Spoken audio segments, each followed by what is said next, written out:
Welcome to the Cabral Concept, where board-certified naturopath and integrative health practitioner Dr. Stephen Cabral shares how he was diagnosed at the age of 17 with a life-altering illness and given no hope for recovery. It was only after studying and traveling all over the world did he discover how to combine ancient Ayurvedic healing practices with state-of-the-art naturopathic and functional medicine to fully rebalance the body and re-energize it with life. It's time to discover how to get well, lose weight, and finally feel alive again. And now, here's your host, Dr. Stephen Cabral.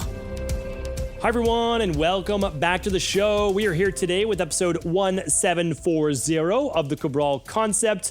Looking forward to getting into today's podcast topic on our Total Wellness Tuesday, which is going to be the 11 root causes of low thyroid levels and symptoms. So the reason why I want to go over this particular topic is that we're really rounding out the topic of the thyroid. And I want to make sure that I'm as thorough as possible so that all of the people out there, 1 out of every 5 to 8 women and 1 out of every 10 men are going to suffer from this particular issue at some point in their life. So I want to make sure that that huge amount of our population is able to look at this not from a medicated standpoint, but actually what was the cause of those low thyroid levels in the first place. So what I want to make sure too is that if you have not checked out your TSH, free T4 or free T3 levels lately, plus your TPO antibodies, make sure that you are running that the next time you run your blood work or hormone panel, such as the stress hormones, mood, and metabolism test that you can do right at home. Just make sure you know those numbers because most people are living with the symptoms. I shouldn't say most people, but 1 out of 5, 1 out of 10 people are living with the symptoms of a low thyroid, of a sluggish metabolism, and they don't even know it. So they don't know it because this is subclinical, meaning like in conventional medicine, your TSH is allowed to go all the way up to a 5 before you are medicated for low thyroid. So this is, again, vitally important information because your body stops working optimally once your TSH goes above a 2. And there are many reasons for that. I'm going to give you all 11 today, so you will know that by the end of today's show. But again, you should also be reading your free T4 levels as well as your free T3. T3 being even the most important because that is the active form of thyroid hormone. Now, free T3 may only make up about 10% of your thyroid hormone, but it's metabolically 70% of what your body uses. And that's actually uptaken by other cells in the body or made by other cells in the body, namely your liver. And that comes from outside of the thyroid. So again, there's different levels to this. And again, I'm not telling you to come off your medication. We're not talking about that here today. But what we're saying is that there's always a reason why. So if you're dealing with an autoimmune form of low thyroid, if you're dealing with typical hypothyroidism, there's always a root cause. There's honestly a root cause for high cholesterol, high blood pressure, type 2 diabetes, heart disease, you name it. So I think by listening to this show, even if you have, let's say you don't have low thyroid, but you have something else, you're going to begin to understand that these 11, I don't think that they're universally present in most autoimmune or other issues, but they're present in a lot of chronic-based health diseases in the body. So if we begin to explore those, we can find our answer. That's why not everybody, they go on a protocol and they look to replace, let's say, some of the missing minerals they have, and well, that didn't work. Well, it didn't work because that wasn't their underlying root cause, but for some people it was. So I think, again, really exploring this topic, you're going to begin to see the true differences of bioindividuality and how we're affected in different ways. So the underlying root cause is a little bit different, but the final outcome, the symptoms, is low thyroid or pick your autoimmune. So let's go through this right now. The first one is this. So number 1 out of 11 for root causes is an actual medical-based procedure. So some people could have lower levels of thyroid, and this is the only one like this. So that's why I'm getting this one right out of the way, is that you could have your thyroid radiated, or you might have a partial or full thyroidectomy, which is the removal of the thyroid gland partially or completely. Now, that's sometimes done with thyroid cancer. Sometimes they do it with Graves' disease. Sometimes it's done with different types of conventional medicine-based applications. Now, There's a time and place for everything, so I'm not going to say it's never appropriate, but in my opinion, hardly ever appropriate. And that's because these other 10 factors need to be explored first, and that's why we're going to go over those now. They're not in perfect reverse order, but it's pretty close. And I did this from my clinical perspective. That means what I've seen over the past really decade working with hundreds, thousand plus people. And let's actually take a look at the least common, we're going to get to that next, that I've seen in my practice. Doesn't mean it doesn't happen. And then to the most common towards the last 3 or 4. All right, so let's dive into it. Number 2 is viruses, okay? So people talk about Epstein-Barr virus, people talk about HPV. So there are different types of viruses that people feel can lead to a low thyroid or Hashimoto's, etc. And I don't deny that. Viruses actually can begin to change the immune system. It can begin to tip the tide towards, let's say, in this case, a Th1 dominant immune system. And I have a podcast on Th1 versus Th2 if you want to go back and check that one out. All podcasts are at stevencabral.com/podcasts. And today is episode 1740. So you can see today's show notes at stevencabral.com/1740.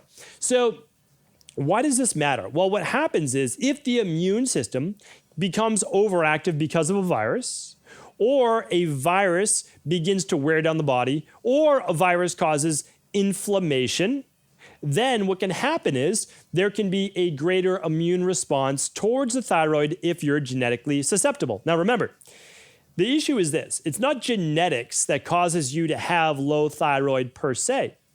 It's a factor in the environment that then ultimately pulls that trigger on the genetics. So we have our genetics, and I'm not saying that they don't matter. They do matter, right? Your genetics matter. I'm not predisposed to low thyroid, but I am predisposed to other things. Rheumatoid arthritis, greater mast cell production, inflammation, allergies, issues with my adrenal glands, issues with inflammatory processes in my body. There's lots of them that I have. Those are my genetic predispositions, blood sugar dysregularity. But some people, again, are more predisposed to, let's say, lower thyroid. Now, again, our factors all matter. I had Epstein-Barr virus. I had a bunch of viruses in my younger years, and that was kind of one of the triggers. But now that led to many of the diseases that I may have had. It was one more thing that filled up the rain barrel. But the issue is, I don't have any of those. I don't have Addison's disease. I don't have rheumatoid arthritis. I don't have type 2 diabetes. I don't have POTS. I don't have fibromyalgia. I don't have the insomnia anymore. I don't have the allergies anymore. I don't have that debilitating headaches anymore and migraines. So why don't I have those anymore? Because I did have them at one time, and I still did the same genetics because our genetics don't change. So what are we really talking about? We're talking about the expression of our genes, which is epigenetics. So my genes got expressed, and then I was able to quiet those through rebalancing my body. And it's the same here. So viruses matter, but again, they're not like the end-all be-all, but it does matter for sure. And what also matters is if you took a medication for a virus or bacterial-based issue, and that actually begin to destroy your mitochondria, meaning like literally atrophy, destroy, kill your mitochondria, which then leads to poor energy production as well. So that's an important one to look at. Not the end-all be-all, but definitely important to look at. All right, number 3 is estrogen dominance. Estrogen dominance matters for your thyroid for so many different reasons. One of the biggest ones too is, again, if we're going back to inflammation, excess estrogen helps to create more adipose tissue, meaning body fat. Not ideal for most people. That body fat then begins to produce what? More estrogen. And sometimes it leads to higher levels of inflammation and cortisol. So now we have body fat that produces more estrogen. We already had too much in the first place, more inflammation, and then that's just a vicious cycle that continues. And that cycle actually begins then to slow the production of thyroid hormone and your metabolism, leading to many of the same symptoms. So estrogen dominance can look a lot like sometimes low thyroid. So low thyroid symptoms, if you don't already know what those are, we should talk about those for a second. Lower mood, brain fog or kind of cloudy thinking, weight gain or difficulty keeping the weight off, sometimes sleep issues, PMS, or basically a change in cycle during the time when estrogen should be low, which is about the first 7 days before day 1 of menstruation. It can lead to constipation. It can lead to higher levels of cholesterol, since cholesterol and thyroid are tied together. So it can lead to thinning of the hair, thinning of the outside of the eyebrows, the last third of the eyebrows. What I'm going to do is I'm also going to link up today at episode 1740 all my previous thyroid shows. I've done about a dozen now, and it goes in depth on all of these. So again, like today's show, I don't want to go in depth on all of them, but I've definitely talked about all of these in depth. And so you're welcome to check those out as well. And they're all completely free at stephencabral.com/podcast. You can even slide the little graphic at the top and click on the thyroid, and you'll be able to see those podcasts. And then of course, for an in-depth A to Z on how you got here, what you need to do now in order to rebalance your thyroid, you can just check out stephencabral.com/courses. Just check on thyroid rebalancing, and you'll be able to see exactly what we do right there. Not only what we do, but how you got here. It's so important. The education part of it is so vitally important so that you never get back, right? You want to be able to heal your body, but you want to know why you healed your body. And so we take you through these steps. All right. The next one is blood sugar imbalances. So blood sugar does a few things. One, elevated levels of blood sugar chronically, not in the short term, but chronically is going to lead to more body fat gain, the more adipose tissue. There's no doubt about that, which again can lead to that estrogen dominance, which can lead to inflammation, but also irregularity in blood sugar, highs or lows, tax the adrenals. And they tax it through something called the HPA axis. So the hypothalamus and pituitary gland up here in the brain tell your adrenals what to do, right back here on top of the kidneys. And what happens is when your blood sugar drops too low, well, your body begins to produce more cortisol, which is a glucocorticoid, in order to pull more blood sugar into the bloodstream. And then if the blood sugar gets too high, well, now the pancreas is trying to release more insulin in order to shuttle that sugar into your cells, all of which, again, affects the adrenals, and the adrenals are intimately tied to your thyroid. Too much norepinephrine production, like adrenaline production, what do? Well, we slow thyroid production. Too much cortisol production, well, what happens in that case? Well, what happens is we begin to block T3 conversion, which is that active form of thyroid, or we blunt it over to what's called reverse T3, which is unusable thyroid production or thyroid hormone in the body. So it doesn't do us any good, okay? So really important, you have to get those blood sugar levels balanced. Number 5 is oxidative stress. Oxidative stress is this. You've probably heard about free radicals before. Free radicals lead to inflammation and tissue damage. Your thyroid, believe it or not, makes its own form of oxidative stress because every process in the body, like think of liver detoxification, that creates oxidative stress. And because of oxidative stress done by every system in the body, we get free radicals. While our body needs antioxidants in order to squelch the inflammation. And if you don't have enough antioxidants, well, what happens is that oxidative stress can actually cause tissue destruction and poor thyroid hormone production. So that's a super important one to look at. I believe I have a show coming up. Is it tomorrow? It is tomorrow on vitamin C as an antioxidant. It's just one of the main reasons. So check that out tomorrow as well. Okay. Oxidative stress can absolutely damage the thyroid. Number 6 is environmental toxicities. Most people think of heavy metals when they think of thyroid-based issues. So they're thinking of fluoride and other common heavy metals. That's part of what's called a halogen group. And those actually block your iodine. And if you don't have enough iodine in your thyroid, because it's all taken up by fluoride, what happens is your body then is not able to make actually thyroid hormone. Because your body uses iodine and it uses tyrosine, there's a bunch of other factors as well, to make thyroid hormone. No iodine, no thyroid hormone. So that's a super important one, is to watch for heavy metals, but also, again, pesticides, plastics, PCBs, all of these things affect our liver as well.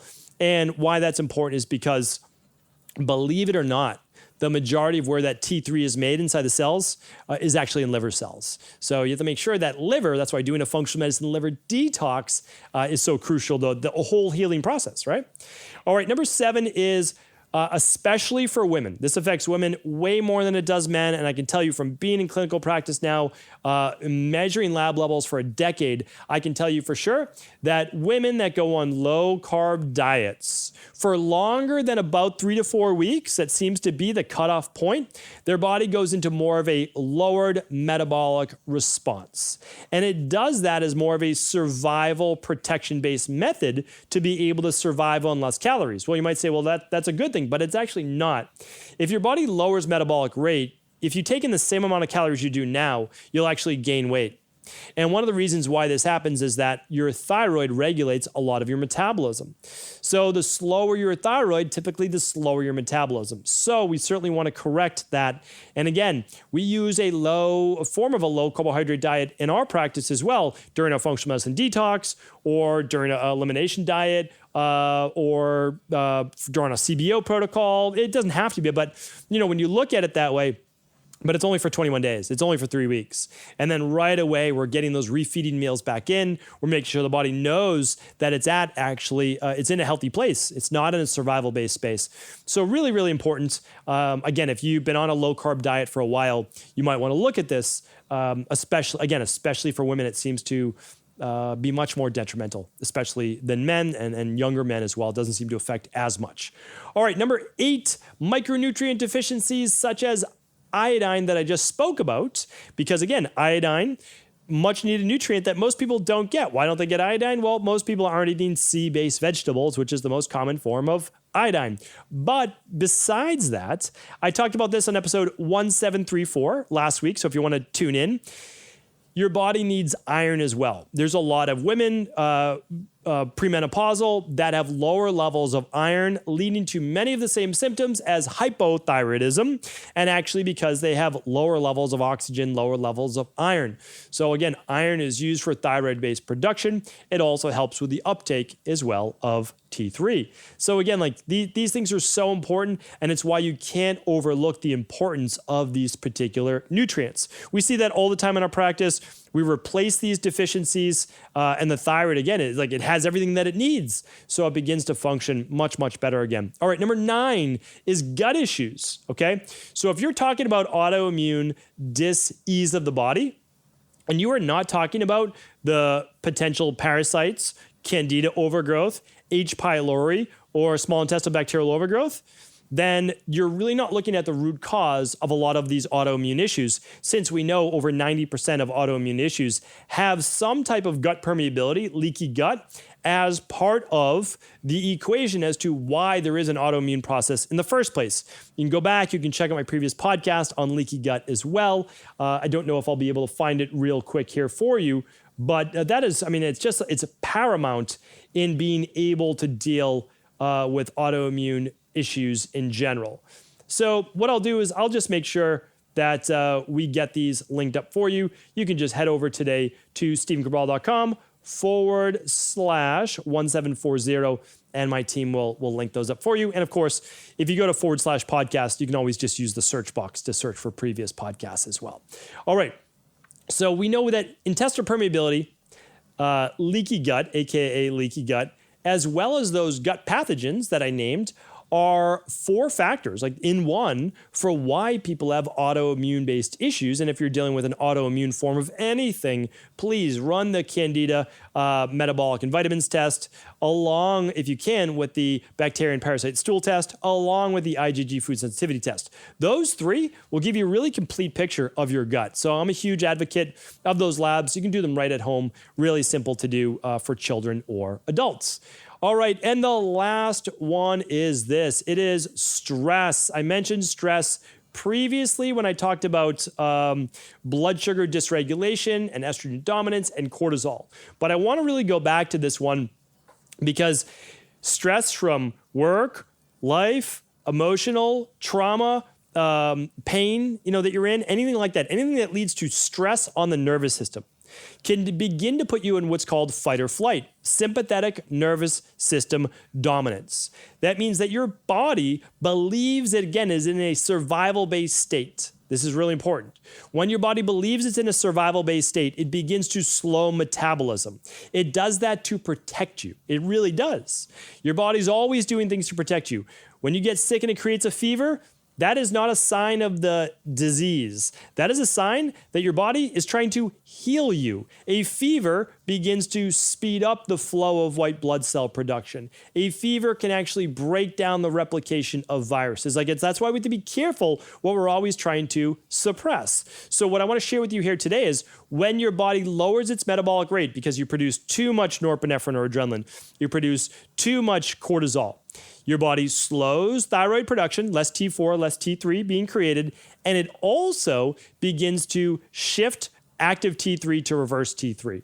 And that means even if you're creating T4, your body never sees the T3, which is the 70% of the metabolically active thyroid. And it does that because your body thinks you're in danger, so it's going to slow metabolic processes in order to keep you alive longer with less food and to be able to deal with the stress. So that is why it's sometimes difficult to be able to heal the thyroid without first healing the HPA axis, which is that hypothalamus pituitary adrenal response.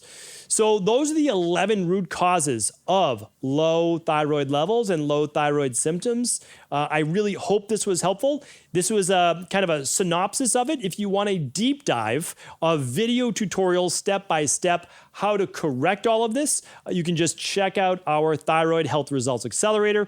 It's my way of passing on to you 10 years of research on this, working with tens of thousands of people with thyroid-based issues, reading thousands upon thousands of thyroid-specific labs, and really condensing it to help save you all the time of reading all these books and try to figure it out on your own.